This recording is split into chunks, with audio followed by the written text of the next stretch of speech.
Saints in 2. Saint Theophan the Recluse. Saint Theophan was born on January 10, 1815, in the village of Chernovsk of the Orlov province, where his father was a priest. He studied at the Kiev Theological Academy and received the monastic tonsure while he was still a student.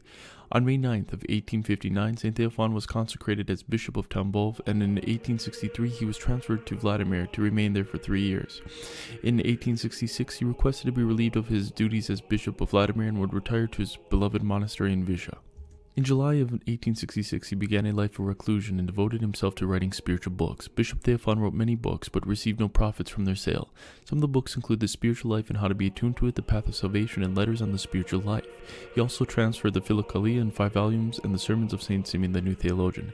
Beginning in 1872, he cut off all relations with people except his confessor, and no longer left his cell to attend church, but built a small chapel and dedicated to Lord's baptism. For 10 years he served on Sundays and feast days, and for the last 11 years of his life he served every day by himself. Whenever anyone would visit him on business, Bishop Theophan would reply with only a few words and immerse himself in prayer. If anyone sent him money, he would distribute it to the poor, keeping only a small portion to purchase books.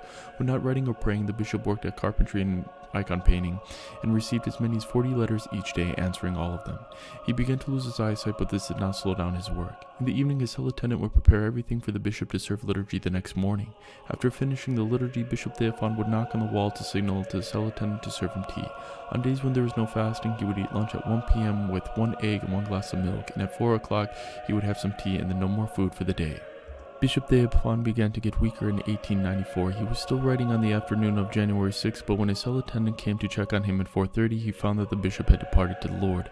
Saint Theophan's body lay in a small church in his cell for 3 days, and then 3 more days in the cathedral. There was no trace of corruption. He was laid to rest in Kazan of the Vishnu monastery.